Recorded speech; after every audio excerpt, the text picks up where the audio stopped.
Уважаемые избиратели, кандидаты, представители гражданского общества, общественные и политические деятели.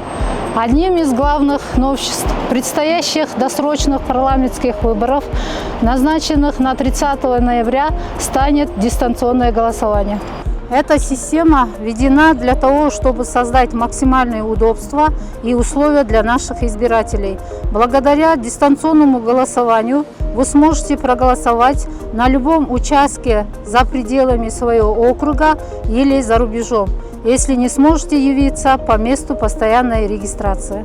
В Центральную избирательную комиссию поступает множество вопросов от избирателей, кандидатов, блогеров, общественных и политических деятелей по системе дистанционного голосования, чтобы каждый мог убедиться, как она работает на практике. Центральная избирательная комиссия Кыргызской Республики проведет тестовое дистанционное голосование 10, 20 и 30 октября 2025 года. Мы приглашаем всех участников избирательного процесса принять участие в тестовом голосовании.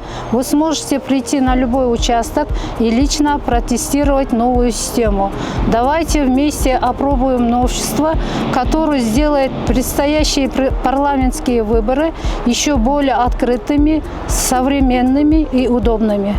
Центральная избирательная комиссия благодарит всех за активную гражданскую позицию и участие в развитии избирательной системы нашей страны. Приходите на любой избирательный участок, мы вас будем ждать.